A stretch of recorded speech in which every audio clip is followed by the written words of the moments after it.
Okay, thanks very much for joining us, Geoff. Can you tell us just your name and then what you're doing right now, what your position at Clemson is? Right. My name is Geoff Zehnder, and I'm a professor of entomology. My primary job is to coordinate the Sustainable Agriculture Program. Right, now you and I talked a few weeks ago. You did some really interesting work in Auburn, I believe. It was induced resistance using these root colonizing bacteria that were, are called plant growth promoting rhizobacteria, or PGPR.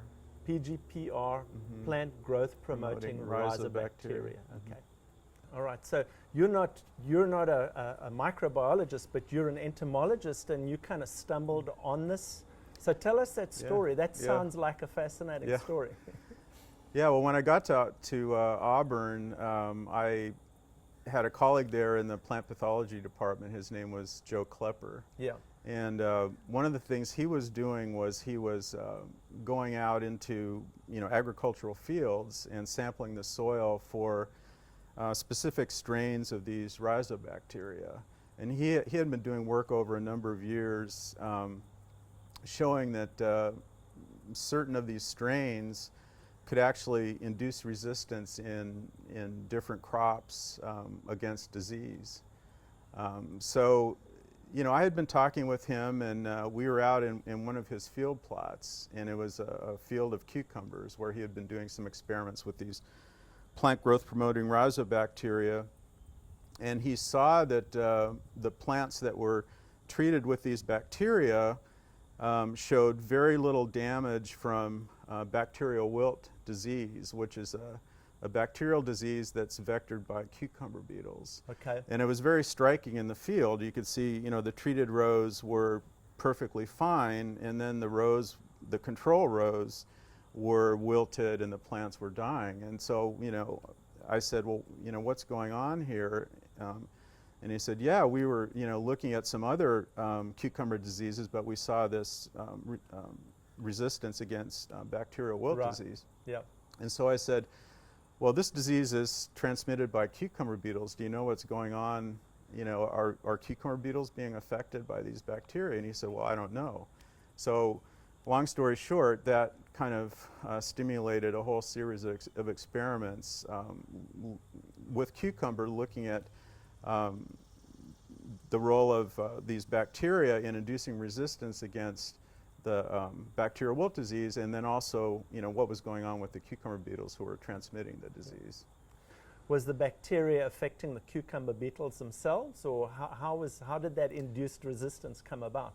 Well, it was we kind of did a long series of experiments to sort of figure out what was going on. Yeah. And so the first thing that we wanted to do was to replicate those experiments in the field, showing that, indeed, if we did and basically what we were doing was we were treating the cucumber seed with these bacteria in a vegetative form.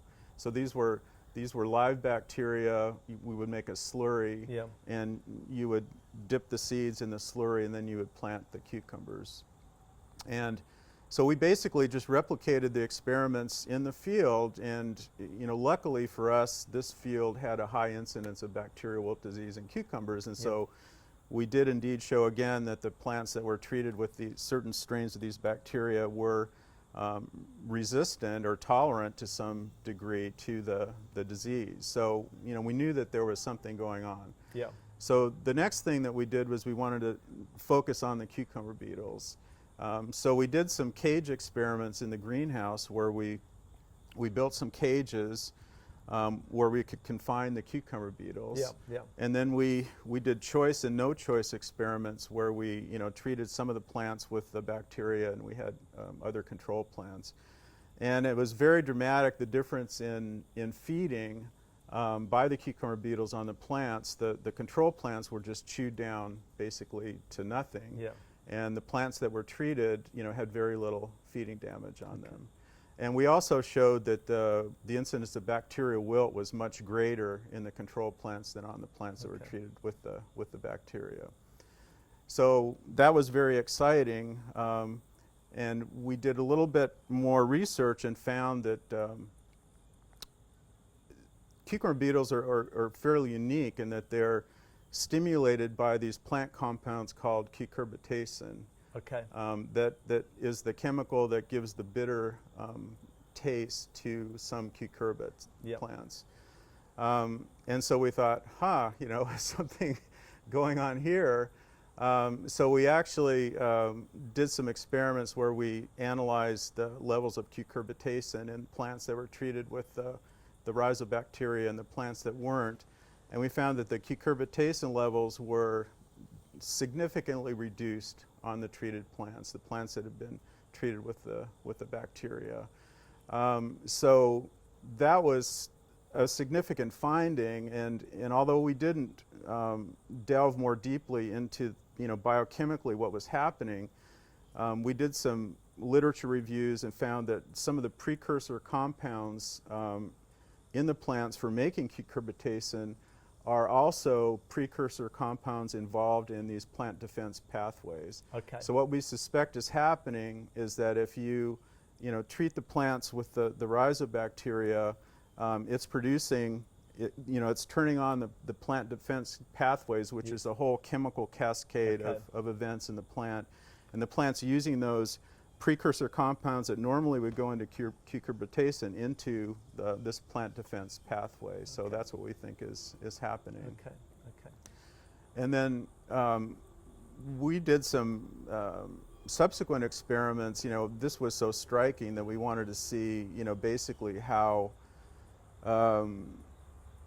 broad this protection would be against, different diseases and other different plants. pests. Yeah. Okay. So we did some experiments in tomato where we screened, as you know, a tomato is susceptible to a number of aphid transmitted virus diseases like cucumber mosaic virus and a host of others. And some of these viruses are transmitted in seconds by the aphid. And so we wanted to see if some of these strains could provide some protection in tomato against some of these virus diseases. So the first thing we did was we did some screening experiments in the greenhouse where we screened a number, 20, 25 different strains against this cucumber mosaic virus. And this was done by mechanically inoculating the plants. Well, we would treat the plants with the bacteria. This is the right type of a rhizobacteria strain. Okay. Right, yes. with a number of different strains. Yeah. We would basically you just scrape the leaf with the virus inoculant, and after you would treat the plant with the bacteria. And we found that there were there were probably 3 or 4 or 5 strains of the ones that we tested that showed significant protection, which was, we didn't really expect that because this is a completely different, it's a virus disease, so that was interesting. And so then we took it out into the field and we took, basically the best strains that provided protection against cucumber mosaic virus. We took it out in the field and we found that indeed some of these strains, the incidence of virus was significantly reduced in tomato when we treated them with certain of these strains. And then even more amazing to me was I had a colleague down in Florida, and they have extreme aphid transmitted virus pressure on their tomatoes down in Florida, even worse than we did there in Alabama. And they had a really horrible problem with this tomato mottle virus that was also transmitted by aphids down there. And we just did some very simple field experiments where we took the best strains that provided protection against cucumber mosaic virus. We went down to Florida and did some experiments down there. And indeed, we did see, protection against this completely other category of virus. So, we don't know what the, in terms of the protection against virus, we don't know what's going on really. But there is this broad spectrum of protection that these certain strains can provide in plants. Yeah, it's almost like a vaccination in right. a way. Okay, and I think, vaccination. and what's happening, I think, when these bacteria colonize the plant roots, the plants perceive this as an attack. Okay. So that's what turns on this whole cascade of Okay. of plant defense, pathways. Yeah. And I think the cool thing is that this resistance isn't turned on all the time, so the plant doesn't have to, if it's not being attacked, it doesn't have to, spend energy on producing these chemicals. Yep. It only happens, it only happens when the plant is actually attacked by a disease or an insect. So that's what induced resistance is, I think, so important. Yep. Because it's not like constitutive resistance. I have trouble with that word. Yeah. That's turned on all the time. Yep. It's only turned on when the plant needs it. Okay, so what I'm also hearing you say is that there are these pathways that are probably happening in multiple of our sort of regular cash crops out there that we might not even know about. What are things that farmers can do to maximize the chance of these things? Because it sounds like, we're kind of a germophobic society, and when we hear about bacteria and fungi and things like that, we want to spray for it. So, are there integrated pest management principles that we can apply here? Yeah, I think, there are some commercially available products that contain these bacteria that, some, for example, vegetable growers can use. They can use these products like a microbial inoculant as a transplant drench or something to give the plants a boost, or maybe, get their defense pathways started. But I think the key thing is, these bacteria occur naturally. Right. So if farmers can kind of maintain the, microbial diversity in the soil, preserve that, what's been termed the soil food web. Yes.